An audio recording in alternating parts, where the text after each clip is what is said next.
Hi, Phil. When do you think you'll get home? I'm not sure. The project is really blowing up, so I think that I'll need to keep the long hours for now. Can't Howard take over for a night? I don't want to ask him to step up now. I'm holding on to the favors he owes me for something big. I really need to talk to you. What's wrong? You aren't mad at me, are you? I do really miss you, but I wouldn't say that I'm mad at you. I did go to the doctor today, though. Did they find something? Do I need to start taking time off to nurse you? That's so sweet, but it's not anything we can't handle. No need to start panicking. Thank God. You scared me there for a minute. You should have started saying that it wasn't anything bad. Sorry about that. I wasn't trying to scare you. But we do need to talk about what the doctor said. What? Why? You said it wasn't anything serious. It is serious, just not fatal. I got some results.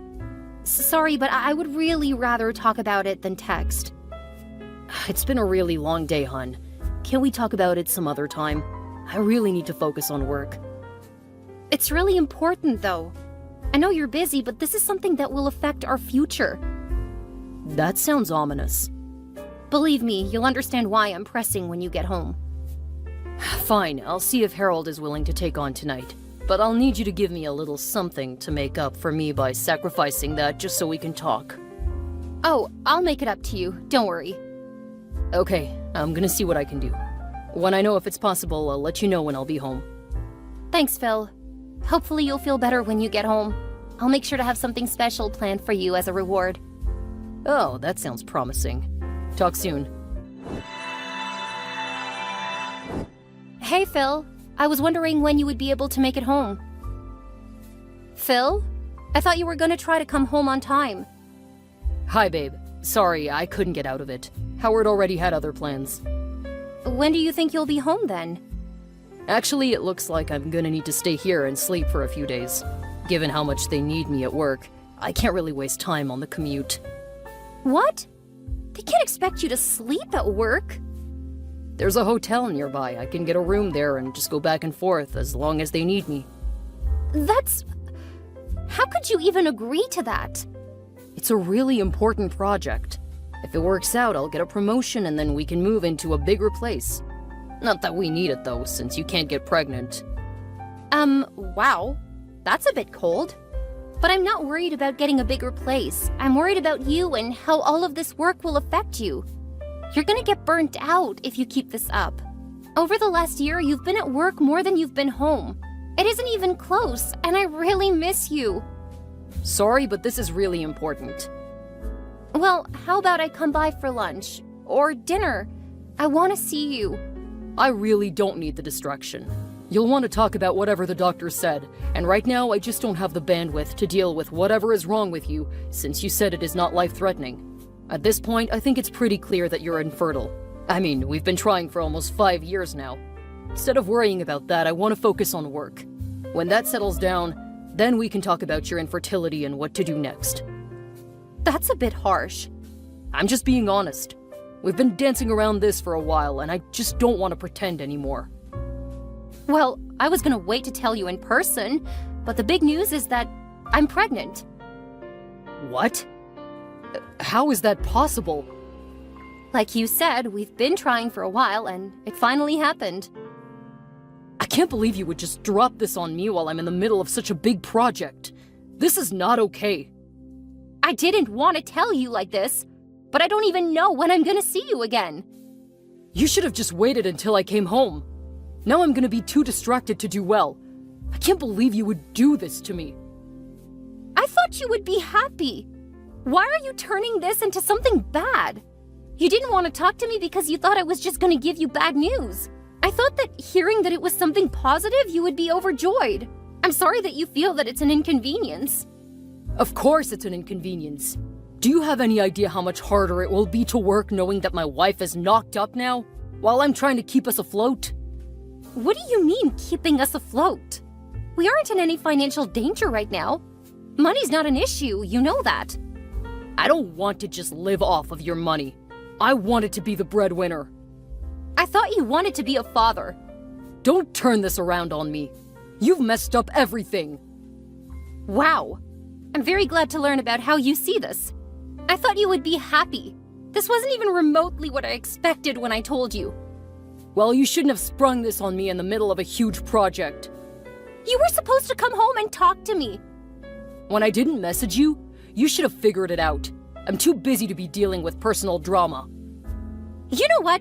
That's fine. Good luck with your project. I won't bother you again until you contact me. Thank you. You should have just done that to begin with.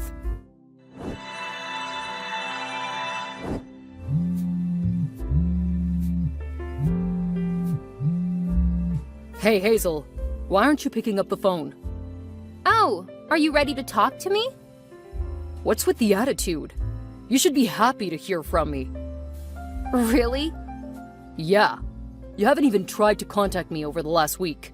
What's going on? I'm not even sure how to respond to that. Tell me why you're being so cold. Aren't you in the middle of a big project? Won't I just be an unnecessary distraction with all of the personal drama? That's not fair. I was stressed when you messaged me, so of course I snapped. I didn't mean it. You know that I love you, so please drop the attitude. Wow, okay. So you were kidding about being pregnant, right? Huh. I figured that you would eventually get to the real reason why you contacted me. Well, you're infertile, so I know you couldn't have been serious. If you want, I can make some time to come home over the next day or two. Then we can talk about your problem. I've got the project under control, so I can spare some time for my favorite wife. Don't worry about it. I know how important work is to you. I'm doing just fine. So I was right, wasn't I? You aren't really pregnant. I am really pregnant. I went in for my first appointment earlier in the week and sent the sonogram to our parents. Your mother was really excited. You have to be joking. You wouldn't really send pictures without talking to me first, would you? No need for you to worry about it, Phil. I've got it all taken care of. You have no right going to my parents like that. I should have gotten to tell them about my child. Yeah, but there was no way to tell when you would actually have time to bother with all the stuff. Not with your important project. I'm coming home tonight and we're gonna talk about this. Whatever you say, Phil. Why are you being like this? You should want to include me in all of this. After all, you're pregnant with my baby. Wow. I really wish I would have seen this side of you before we married. I shouldn't have ignored the red flags. Hopefully I'll learn from all of this and make smarter choices in the future. What's that supposed to mean? You've gotten increasingly crueler to me over the last couple of years. I'm sick of it. And now that I have a child, I need to take care of it. I really don't think that this marriage should continue. Don't say that.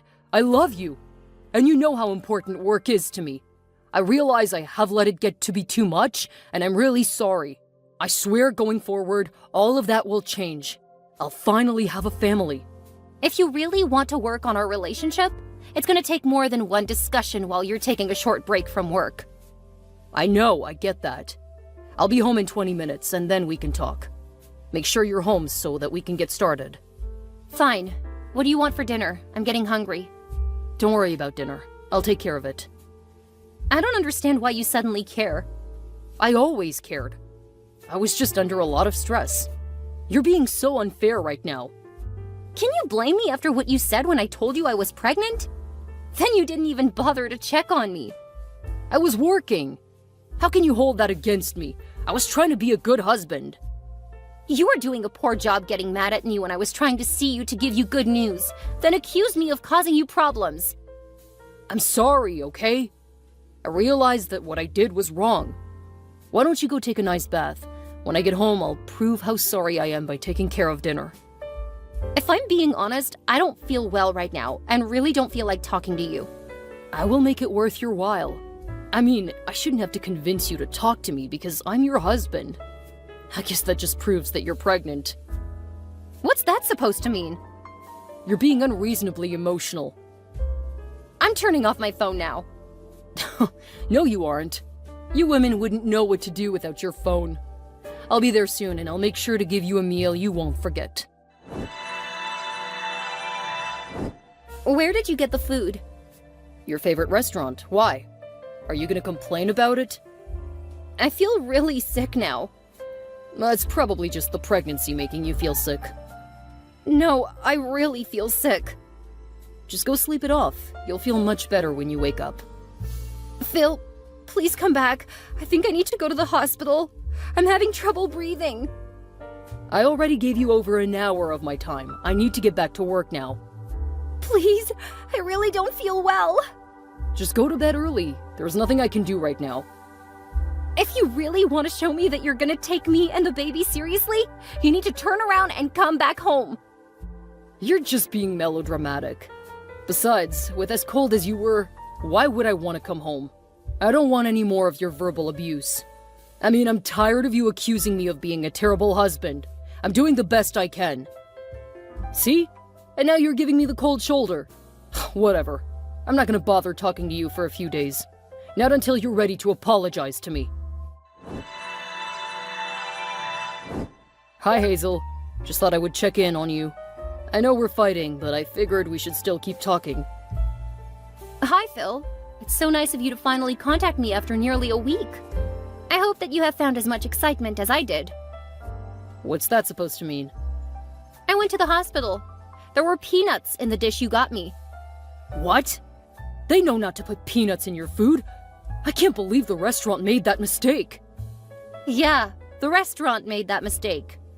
I guess that must have been really hard on you. What? Going to the hospital and nearly dying? Sure, it was hard on me. I bet that it killed the baby. We should sue them. Oh, I should have known. What? That we couldn't trust the people who run that place? Yeah, we should have. I'm sure they were jealous of us, so they messed with your food. Sure. I'm sorry you had it so rough. I'll make sure to have someone look into suing the restaurant. Don't bother. Of course I'm going to bother. They almost killed you, and they killed my baby. Just focus on you. I'll take care of things here. Thanks, babe. I knew I could count on you. I'll contact you when I have a few free minutes. I got the divorce papers. I'm really sorry. I had wanted to give them to you in person, but I just don't see things letting up at work. I know it has to be hard on you, but after what happened with the baby and the way you've been treating me, I just can't keep doing this. Sure, I get it. You don't have to do that. I know that you're broken up about this, and believe me, I didn't go into this lightly. I just don't see how we can recover from this loss. I mean, you know how much I've always wanted a family. It took 2 years for you to get pregnant, then you lost the baby because of your allergies. I can't keep going on this roller coaster. I'm so sorry. Sure, that makes sense. Don't worry about it, Phil. I'll sign the papers. You don't have to act brave, Hazel. I know how much you love me, and I'm so sorry that this probably feels like it comes out of nowhere. I just can't keep this up anymore. I get it. You don't need to worry about me. I'll be fine. I know you probably see me as the bad guy, but believe me, I'm not. This is best for both of us. Oh, I absolutely agree. I'm very glad you took the initiative to get these done, despite all of the important work you are doing. I knew you were upset about it. You don't have to be so snarky. Feel free to let it out. I know you're hurting. Sure, you can tell yourself that if it makes you feel better. I always hated it when you played tough. That's not the woman I married. I'll sign the papers and turn them in. I appreciate it. Don't take this the wrong way, but I'm gonna call to make sure that you followed through with the filing. I know that you like to be sneaky when it comes to getting your way. You do whatever you have to. I'm on my way to file it now, just going to review it with my lawyer first. Whoa, we don't need to get lawyers involved. It's pretty straightforward. We'll split everything 50-50. Yeah, no, that isn't happening. If that's what the papers say, I'm gonna send you an updated version. You'll have a few days to look it over and sign it. I'm not signing any other agreement. My filing is perfectly acceptable given the situation. It's a no-fault divorce, so I went with the standard. I'm sorry you think that way. You couldn't be more wrong. But I'll let the police explain everything to you. The police? What are you talking about? The police have nothing to do with our getting divorced. That's a civil matter. Oh no, I almost ruined the surprise. But this definitely is not a no-fault divorce. I know about Cynthia. You know? I mean, we're just friends, and she's my client. There's nothing going on with her. The pictures of you and her at your office and the hotel suggest otherwise. The fact that she's been telling people at your job that she's pregnant? Well, that is even worse for you. She's lying. We don't have that kind of relationship. Yeah, sure. Whatever you say, Phil. I'm coming home so we can talk this out. No need. I sold the house. You would know that if you had bothered to come home. You sold the house and you didn't tell me? It was in my name. You never paid a dime for it. And when you signed the prenup, you agreed that you wouldn't fight me about it. There really wasn't any need to tell you. I can't believe you would do this to me. You did just send someone to serve me divorce papers without talking to me. It seems that we're on the same page. Well, not quite, but I'm trying not to spoil the surprise. What are you talking about? We need to sit down and talk now. No, that's really not necessary. You just keep working, but do try to reach a good stopping point. No, I'm coming home and you will talk to me about what you've done. Aw, poor baby. Just can't stand when someone else takes control, Don't talk to me like that. I'm your husband.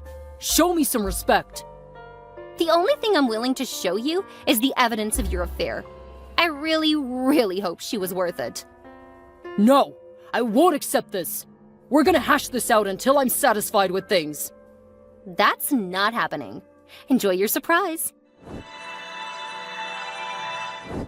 What the hell? Why are the police here? Surprise! They have some questions for you. Not that it matters since there's plenty of evidence of what you did. What are you talking about? I didn't do anything. You remember that meal that you brought me a couple of weeks ago? The one that you added peanut oil to? They're going to ask you all about it. What are you talking about? I didn't do anything to your food. It was the restaurant that screwed it up. We even agreed that we were going to sue them for killing our baby. We never agreed to anything like that. I talked to the restaurant owners and they said that even though you didn't tell them not to add peanuts, they knew it was my favorite food, so they made it the way I like it. However, the cameras show you getting peanut oil from the store after you got the food. You were even filmed putting the oil on my food. I would never do that. I can't believe I was even dumb enough to marry you. Were you hoping to kill both me and my baby, or were you just trying to make me carry? I didn't want to do either of those things. I mean, I figured you wanted to kill me. If they would have put peanuts into the food, it probably would have killed me too. That would make sense since you thought you were my beneficiary. What do you mean? I am your beneficiary. Thank you for that. It helps me establish the motive. Don't worry, my child will never know about it. In fact, my baby will never learn about his father at all. What? What are you talking about? The baby died. Nope, I'm still pregnant. Although now I'm going to the doctors a bit more often to make sure there were no adverse effects. Guess that should make you happy, though. Yes, of course. I'm glad the baby didn't die. I'm gonna help raise my kid. Are you still hiding from the police? You realize that you're just prolonging the inevitable. I mean, I'm fine if you want to add another charge besides attempted murder. What? No, they can't take me. I didn't do anything. Hazel, call them off. You have to tell them I'm innocent. Hazel! After realizing that she was having an allergic reaction, Hazel managed to use an EpiPen. Then she went to the hospital to make sure everything was all right.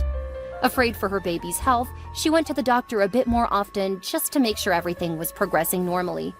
She gave birth to a beautiful, healthy baby boy. Although she changed her name back to her maiden name, and she gave her son her name, Hazel still let her former in-laws play a part in her son's life. After all, they weren't to blame for what happened. Phil was arrested and spent several weeks in jail. At first, his job stood beside him, but once he was convicted of attempted murder, they fired him. The court sentenced him to 16 years in prison. By the time he was convicted, he was already divorced. His pregnant girlfriend soon dumped him when it became clear that he was not going to be able to give her the comfortable life she had expected. Cynthia hadn't helped plan the attempted murder, but she had expected him to get a lot of money from the divorce. When it became clear that he wasn't anything without his wife, She started looking for a rich man who would take care of her. Hazel reached out to her thinking that her son should know his half-sibling, but she learned that Phil wasn't even the biological father. Cynthia had just planned to use him. Hazel never heard from either of them again. Hazel moved close to her parents, and they provided a lot of support as she started a new life as a mother.